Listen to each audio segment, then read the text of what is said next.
It's great to see such a large crowd after we've all been held up in our homes for the last few years, right? I'm Heidi Clausius, and I am a collaborative artist. It's really good to see so many faces. These are my friends, and we'll talk about them in a few minutes. But opera. When I think of the word opera, I think of intrigue, drama, mystery, love, lust, jealousy, frivolity, charm, sublime beauty, heartbreak, tragedy, grief. And there's probably a few others, for any of you that have attended an opera. Wide range of emotions that they experienced back then and wrote about, but that we still experience today, even when planning a program about opera. If any of you are Facebook friends of mine, you have watched some of the drama unfold in my own life over the last 48 hours. But it started actually a few months ago. So the idea of doing this program, an afternoon of the opera, was laid on me about 3 years ago. And then COVID happened. But what I really wanted to do was reunite with some of my friends from Bowling Green that I went to grad school with 10 years ago and do an opera performance and find, other local artists to be able to do something like this. And then everything got shut down. So last year, I was here accompanying a choir concert, and I got to meet Cecil, and it was last fall. And I said, hey, you guys have the artist series. Would you be interested in an opera program? And he's like, well, we've never done anything like that before. Let's try it. So here we are. And I contacted my friends in October, and we started working on repertoire, and we set a rehearsal schedule. And after that was set, one of our friends said, oh, I'm going to be on vacation that week. So we had to redo that rehearsal schedule. And then about a month ago, one of my other friends got a new job in Eau Claire, Wisconsin, and it started the day after our concert date. So we had to move the concert up by 2 weeks, which meant that my daughter, who is a designer that lives in New York, who wanted to make a gown for me, had 2 less weeks to work on a gown. She was in town a little over 2 weeks ago. We started with having her, measure and drape, et cetera, and then she went home and she made a pattern and she made everything out of muslin. Then I flew to New York last Thursday for a fitting. It's the only fitting she got. And we shopped for fabric, and I flew home on Friday. And on Monday, she started patterning, cutting, sewing. And on Thursday of this week, she overnighted it through UPS, and we paid $160 to make sure it would get here on Friday. And on Friday morning, I got an email from UPS that it was delayed and would be here on Monday at noon. And I said a few choice words and tried to call my daughter, who was asleep because she was up late the night before for an event that she had.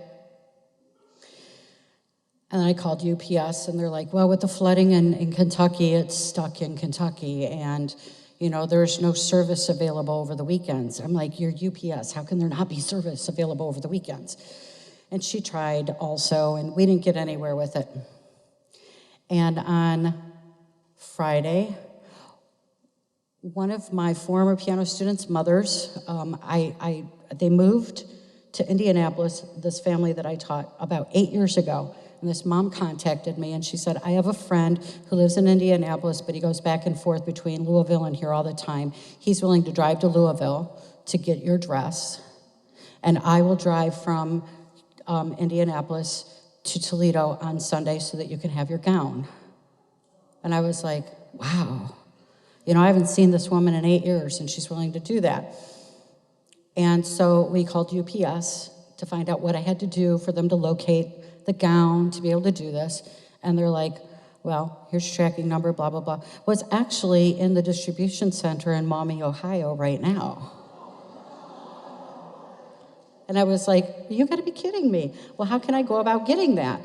And she's like, I'll put in a phone call for them to call you and see about taking care of that. You should hear from them by 9 o'clock tomorrow morning. And I didn't hear from them at 9 o'clock on Saturday morning.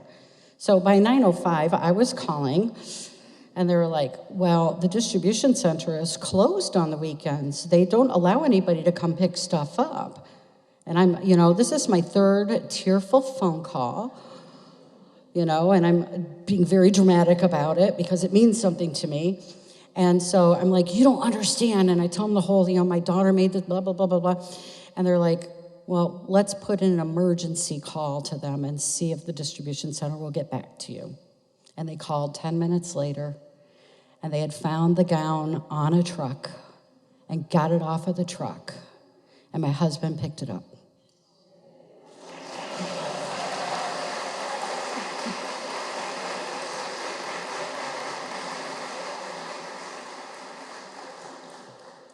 The drama of the dress is what I'm going to call this. And I think it just perfectly sets up what opera is really all about, right? Who here has never been to an opera? Raise your hand if you've never been to an opera. Okay, okay. All right, maybe 10%. So I'm glad that you're here because this is why we put together this program, okay? Opera gets a bad rap, right? People are like, it's too long, I want to go to sleep, I can't understand the language. They actually do these things called super titles where they have the words so that you can read along when they're singing in other languages. They're fantastic stories. They write the synopsis and the programs for you. And yes, they can be a bit long, but they usually have intermissions and intermezzi, which you're going to see some intermezzi in this program. So I set this opera program up as like 3 acts with intermezzi in between each act. There's not going to be any intermission because it's fairly short. It's under an hour and a half. And my singers, my friends up here, are going to give you descriptions of each of the pieces of music and a little bit of background about the opera so that we know what's going on, okay? So in the red over here, I've got my friend Kirsten C. Kunkle, who was referred to me by her voice teacher when she was in high school, and she took piano lessons from me for a while, right? And we found each other on Facebook a few years ago. Ha. And she went to Bowling Green State University and the University of Michigan, and she's a doctor now, and it's super cool. And we've got Christine Amon over here, new Dr. Amon, just graduated from the University of Michigan. And she and I were students together at Bowling Green State University in 2010 through 2012. And I was her pianist, and she was my singer. And we entered a competition, and we won first prize, and I was just like blown away. So she's really special to me. And she leaves this week to go up for her new job to teach voice as a professor in Wisconsin, right? University of Wisconsin, Eau Claire. So congratulations on that. To my right is Gregory Ashe. Greg and I also met over at Bowling Green State University, and he was a vocal major, and we got to do some really cool classes together and sing together and stuff, and he's just, I have not had a chance to play with these two kids I'm older than you, in 10 years. So it's such a joy to be able to reunite with them. And Bradley is new to the group of musical friends, okay? I met him last year. I heard him last year at a friend's funeral, and I was like, there's my bass. Because to be able to do opera with all these ensembles, you need a soprano, a mezzo, a tenor, and a bass. And it's hard to come by good basses, especially in Toledo, because we're not a huge mecca center of musicians. So I reached out to him, and he's like, I would be delighted to do that. And it's been really fun to get to know him and to hear him. So those are my artists. I'm going to talk about one more quick thing before we present the program. The program that you have here has information about the scholarship. When I graduated with my master's degree, I was 46 years old. I had not been to school in over 20 years. And my classmates were young enough to be my kids. And it was really, really cool, but really uncomfortable also, because I was really out of the loop. And when I graduated, my family set up a scholarship in my name to help students that might be coming back from a period away from school. And it's been really fun to meet the students that have been awarded these scholarships through the years. And so when I asked Cecil if we could make this a scholarship concert, he's like, by all means, please do. So I think that's wonderful, and I'm so glad that they've given us a donation, and I just want to let you know that if you would like to continue to donate to their fund to build the artist series, please do so. But if you're so inclined to additionally donate to the Bowling Green Scholarship, there is a QR code here. And for those of you who don't, work with QR codes and want to write a check, you can make it out to the BGSU Foundation. And I will have, my husband is going to raise his hand. There's my husband. He'll have envelopes for you to put them in, and you can find him afterwards, in the reception. Our most recent recipient was supposed to sing for us today and talk to you, but because we had to move the date, she's in San Francisco singing an opera right now. But there's information about her in the back. And she is a coming back to school later in life type of student like I was. So she is the recipient, the perfect kind of recipient for this. So I just wanted to give you all a little bit of information about that. We're not going to pass any baskets. We're not going to talk about money anymore. We're just going to let you sit back and enjoy the show.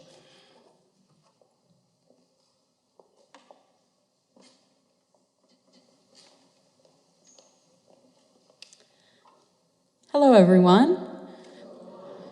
As Heidi said, my name is Kirsten C. Kunkle. I do use the C because otherwise people ask me if it's KKK, and we don't want that.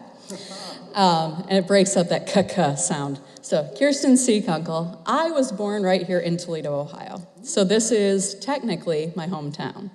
I was raised in Fremont, Ohio, which is also my hometown. And I am so happy to be back here performing for all of you today. My father just had his 83rd birthday. He's here today, so we're going to celebrate his birthday afterwards. So he's back there. You can say hi to him if you want, and my husband's here with him too. So one thing about having the concerts back home is that I can sometimes have family back home, and that's really exciting for me. I am a Bowling Green grad. Most of us are, except for Bradley here. And we're so happy to be doing this today for Heidi. So we've talked a little bit about opera already. One thing that I particularly like about opera, and you're not really supposed to say it, it's that it's scandalous. All right, so some operas are happy. Some operas have happy endings. This one does not. This is Tosca. It's not in your program listed as Tosca, minor oversight. But this is Vici d'arte from Tosca. Tosca is Floria Tosca. She is an opera singer. I can't think of another opera that has an opera singer as the main character. Are there any that you guys can think of? I can't think of any. If you think of any, please let me know. And she is glamorous, and she is jealous of her boyfriend painting blonde women, because she is not blonde, she is brunette. And she is very highly desired. And so she's very, very much in love with her boyfriend, her lover, Cavaradossi. And meanwhile, she has this man who's high up in power named Scarpia. He's the chief of police. And he wants Tosca to be his own. And at the end of Act 1, he comes into the church where Cavaradossi has been painting this beautiful blonde Madonna. And he says, he sings about Tosca, and he says, Tosca, in the cathedral, he sings this, you make me forget God. Yeah, right? Scandalous. All right, so then we get to Act 2. And in Act 2, we have this big confrontation. Cavaradossi has been arrested, and Scarpia gets Tosca into his rooms, and he says, I will make a deal with you. I will free Cavaradossi if you will be mine. And we all know what that means. Yeah. And at that point, she says, I have done nothing but love and give my life over to art. Why is this happening to me? Why? God, why have you put me in this situation? And then it just goes all downhill from there. I'm not going to ruin it for you, because I want you to all go check it out. It is one of my very favorite operas. It is one of my dream roles that I have not yet sung. Hint, hint, anyone out there producing. And I absolutely love Tosca. This is by Puccini. This is Visi d'arte. I lived for love. I lived for art. Dear Lord, dear God, why is this happening to me?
Guess who gets to follow that?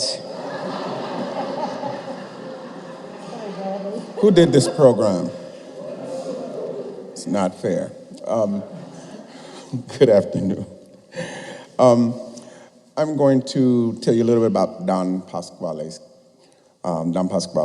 tells of the story of an old bachelor who is scheming, scandalous, to prevent his nephew, Ernesto, from inheriting his fortune. I would do that to one of my nephews in a drop of a hat. Especially you. This aria, Bella siccome un angelo, is the beginning of Dr. Malatesta, that's my character, his plot to trick Don Pasquale, who is an older guy and he needs a young woman to marry him because he needs an heir really badly. He needs to have an heir. All right, so he wants to trick him into marrying this non-existing sister of his who does not exist. So he describes his sister as the most beautiful angel, Bella siccome un angelo, beautiful angel, and he says all the most wonderful things about her to trick this guy. It's all about money, right? So this is Bella siccome un angelo.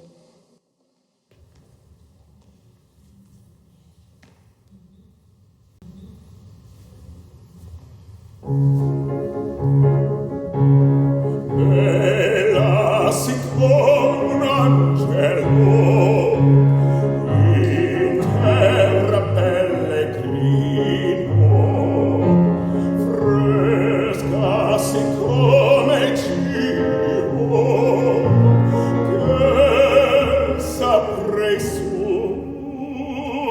mattino. Occhio che ballerine, sguardo e che conquine,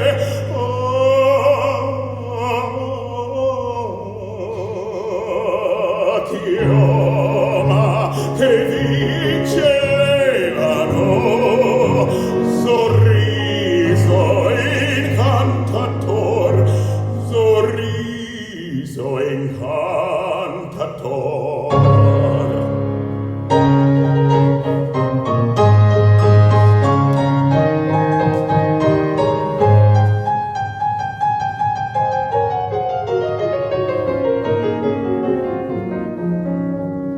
Alma innocente ingenua, se ne non es ignora, modesta imparecchiabile, bontà che innamora, ai misteri pietosa, gentil dolce amorosa,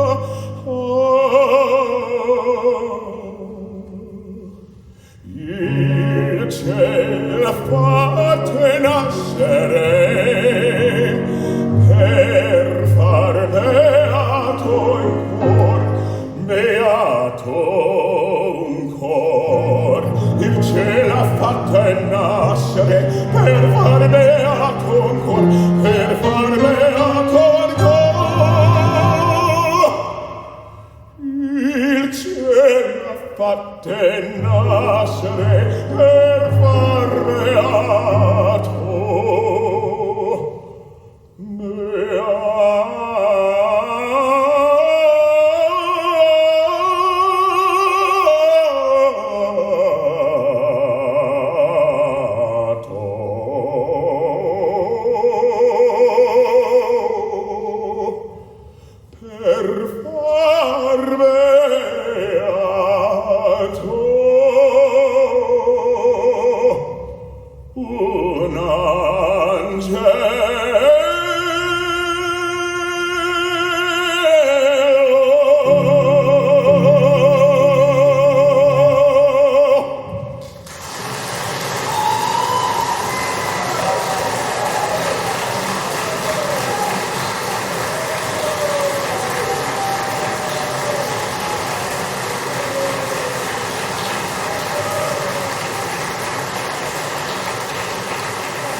It's time for a duet.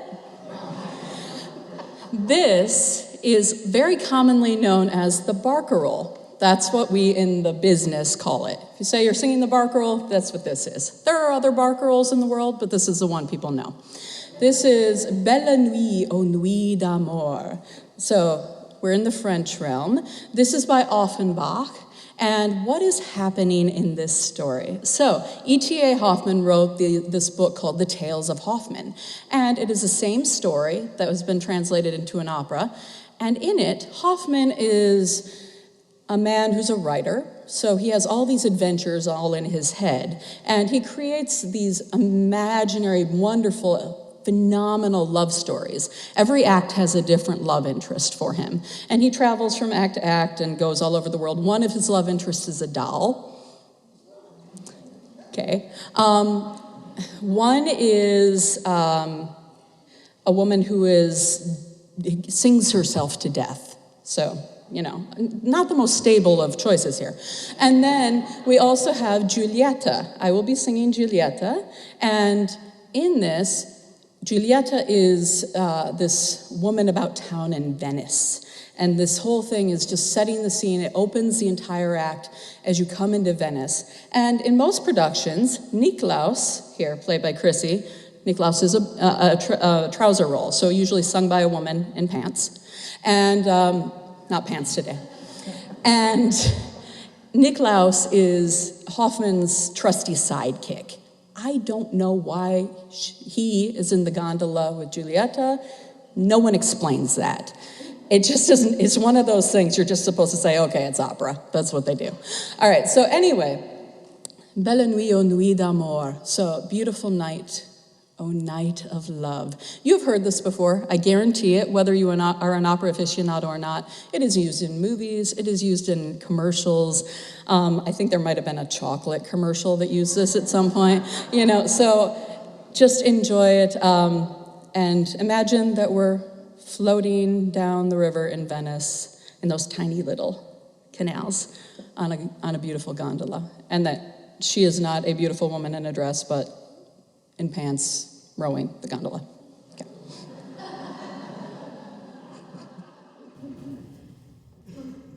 Oh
Well, hello and good afternoon, everyone. Finally, I get to sing something. So, again, my name is Gregory Ashe, and I am the tenor. And I also went to Bowling Green State University. So it's been a joy to sing with all of these singers, work with Heidi as well as Bradley.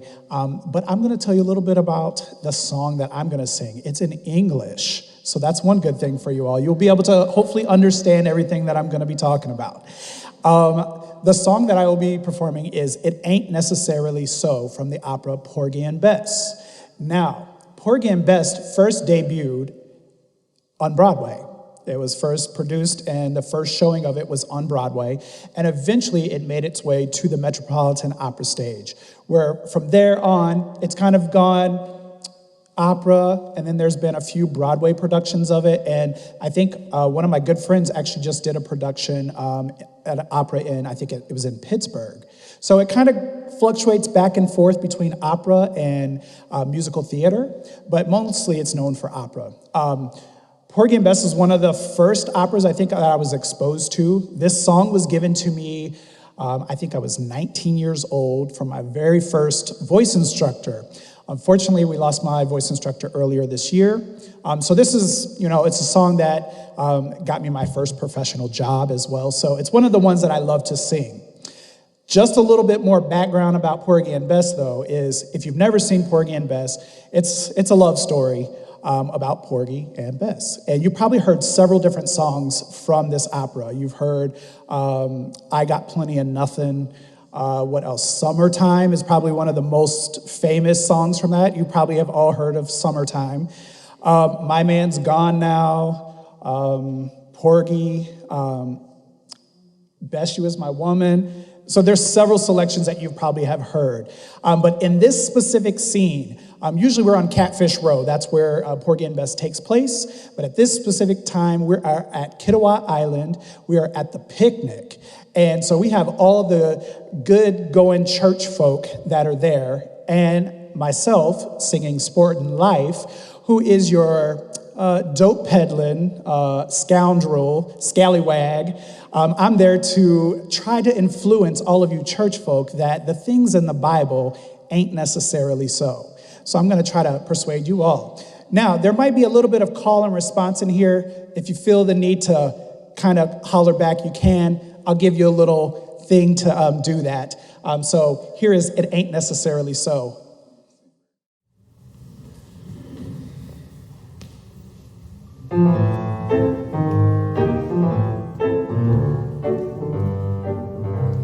It ain't necessarily so. It ain't necessarily so. The things that you're liable to read in the Bible, it ain't necessarily so. Lord David was small, but oh my. Lord David was small, but oh my. He fought big Goliath, who lay down and died. Lord David was small, but oh my. Oh, what do? Say my boogaloo, put a lot of water, steady rock. Yeah.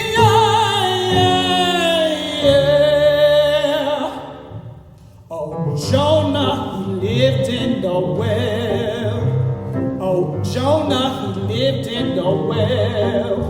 So he made his home in that fish's abdomen. Ha, it ain't necessarily so. Lord Moses was found in a stream. Lord Moses was found in a stream. That child floated on water till Lord Pharaoh's daughter, she fished him, she said, from that stream. Oh, I do. Say my boogaloo, hold on water, steady rock. Yeah.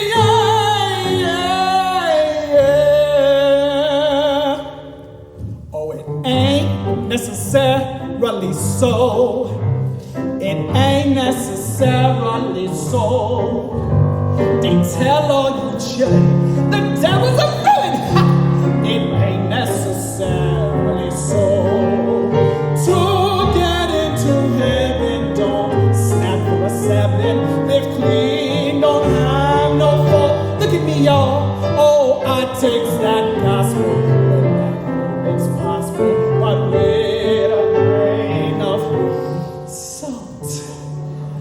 Methuselah lived 900 years.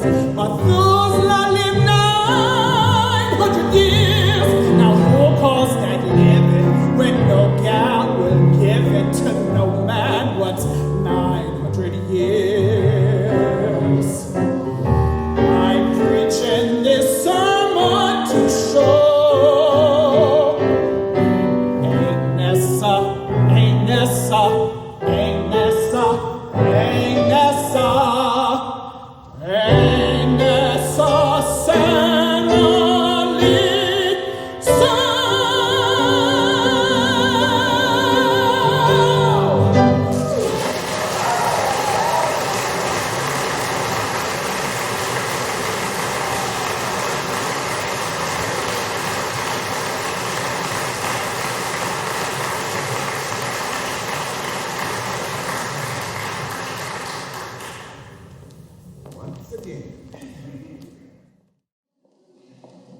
Hello, so we have another duet for you.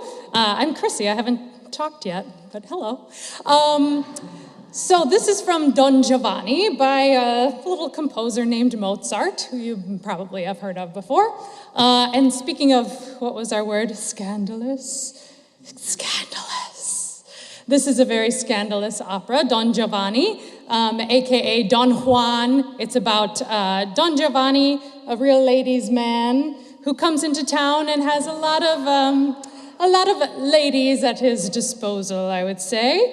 And in this duet, he is seducing the young Zerlina, who is actually engaged to Mazzetto, a sweet little man who she loves very much. And I'll let you decide if she gives in to his charms or not. I mean, maybe it'll be obvious, maybe it won't. We'll see what happens today.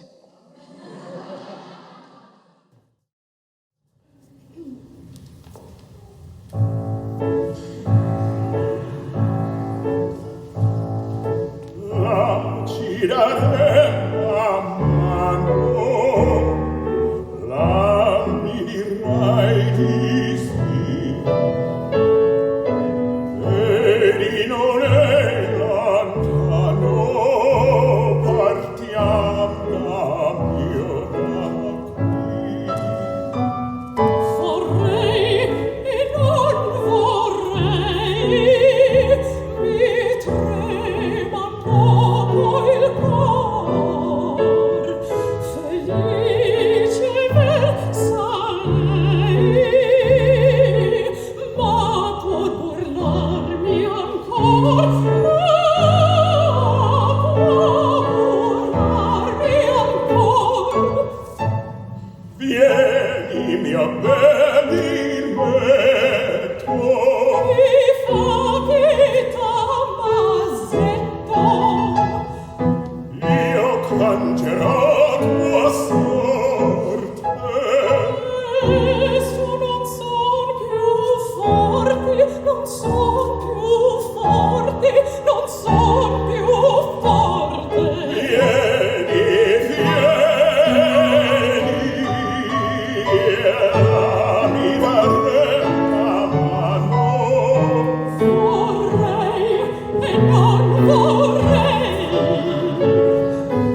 She's pretty hard to get, huh? Okay, this next aria is from an Italian opera based on the story of Cinderella, which has been around for years and years and years, and written in so many different iterations. There's the Disney version, there's a French opera by Massenet called Cendrillon, which is also a word for Cinderella. In this one, I'm going to assume you all know the story of Cinderella. There's some little variations, but it's basically the story of Cinderella. This aria, she sings at the very end of the opera, believe it or not, after having sung the whole rest of the opera for 3 hours or so.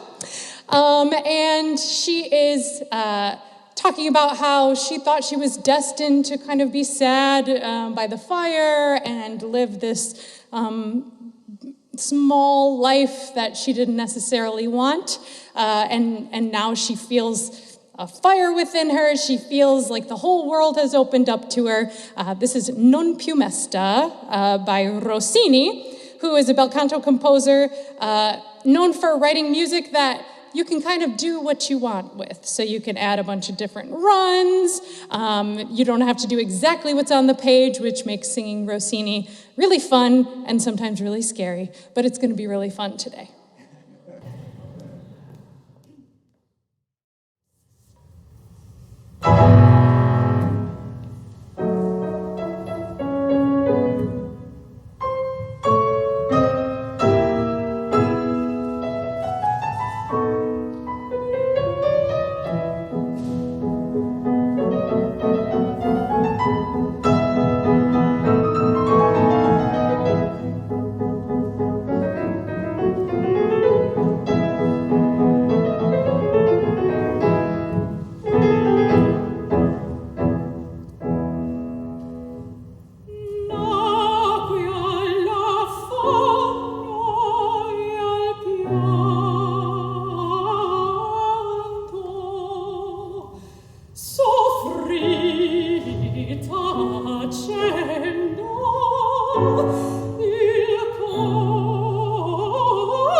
Tutto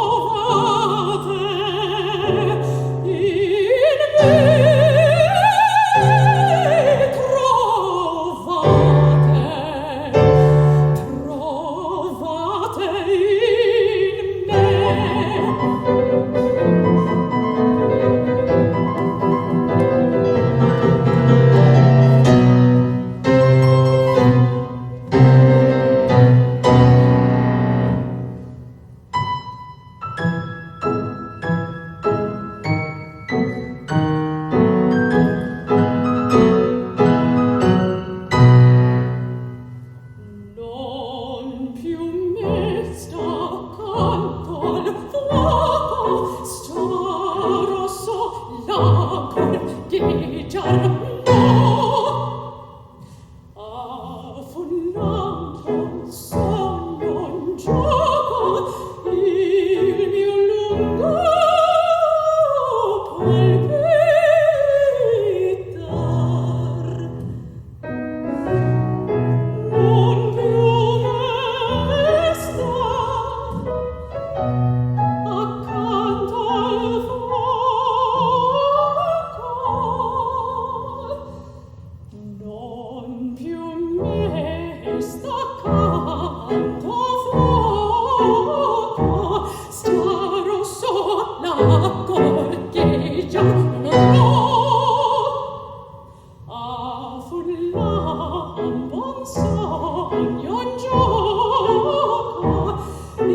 All right.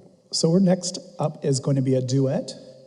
Kirsten and myself are going to be singing O Soave Fanciulla from, I would say, one of the most famous operas, La Bohème. Before we get started, what other shows or musicals or things are similar to La Bohème that you might know in popular culture? Rent. If you go seen or maybe heard of Rent, right? It's the same story. Anything else?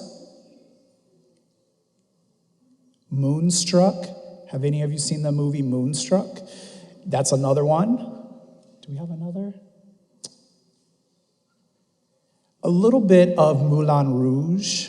It's kind of a combination of La Bohème and what else? La Traviata. So there's some other versions of this in the popular culture that you might have seen before. But at this scene, we've already sung both of our key arias at the very beginning of the opera.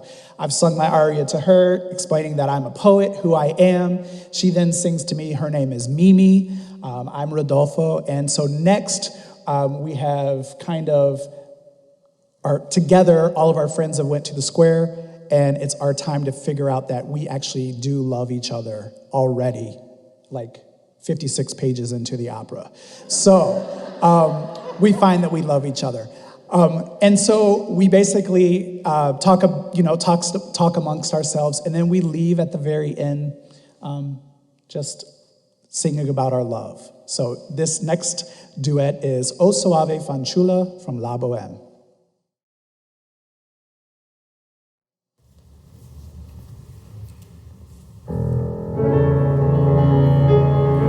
O soave fanciulla, noto c'è in viso di mite circonfuso adornar. In terra viso il sogno vorrei sempre sognare.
Okay, we have a trio from you, or for you. Although I'd love to hear some of you sing too. This is from Così fan tutte, also by Mozart, which is one of my favorite kinds of operas, which is wacky and makes little sense, but is a whole lot of fun. So there are these two guys who have these two girlfriends, Dorabella and Fiordiligi, and they're young and they're like totally in love. And then the two guys have this older, I would say, mentor / friend who they want this guy to think they're cool. And he is Don Alfonso. He says, guys, maybe these girls aren't as faithful to you as you think they are. Scandalous. And he said, let's test them. We're going to say that you're going off to war, but you're actually not going to go off to war. You're going to come back dressed up in a mustache so they won't be able to recognize you. And then you'll seduce each other's girlfriends and see what happens. Sounds like a really good idea. Anyway, so this is, that happens a lot in opera. People dress up like other people barely, and everyone's like, who's that? But anyway, this is right after the boys have said, we are going to go to war. We'll miss you so much, baby. I love you. And Fiordiligi and Dorabella are like, oh my gosh, our boyfriends are leaving. Don Alfonso is comforting us, even though he's the puppeteer of this whole ruse. But out of this very silly plot, Mozart pulls out this really incredible trio. So this is Soave sia il vento.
So another duet.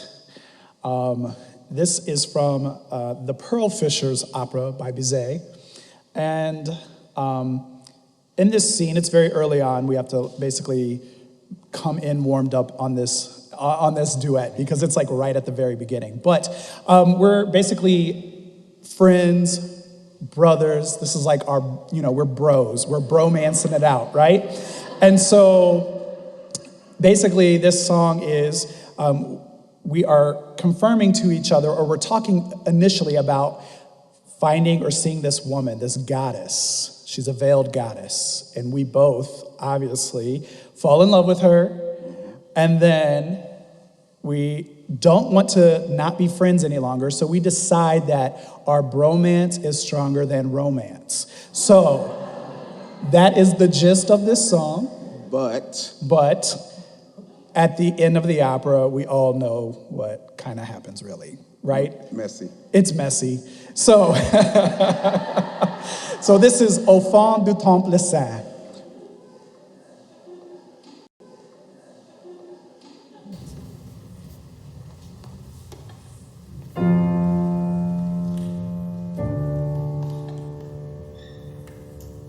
Au fond du temple saint, parrain de fleurs d'or, une femme apparaît. Une femme, Je crois la voir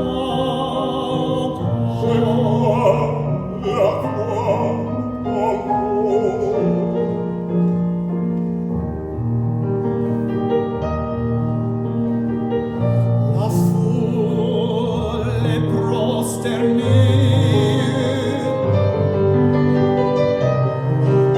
arrêtons ton néant, et les murs tout bas, voyez, c'est la déesse. Qui l'ensemble se dresse, il vient nous tend les bras. Sa voix se soulève. Oh, millions rêves, la foule est à genoux. Oui, c'est elle, c'est la déesse qui charmante et plus belle. Oui, c'est elle, c'est la déesse qui descend à genoux.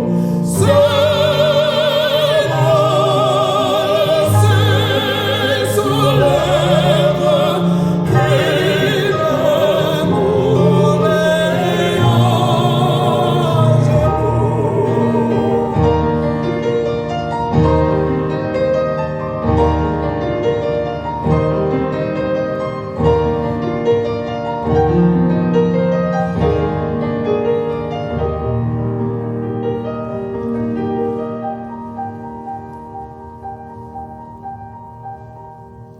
Mais à travers la foule,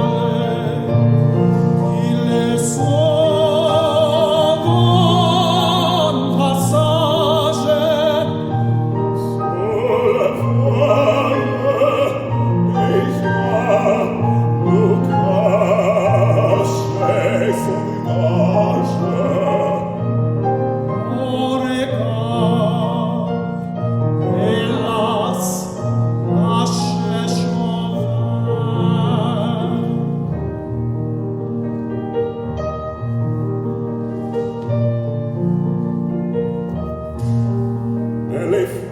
me.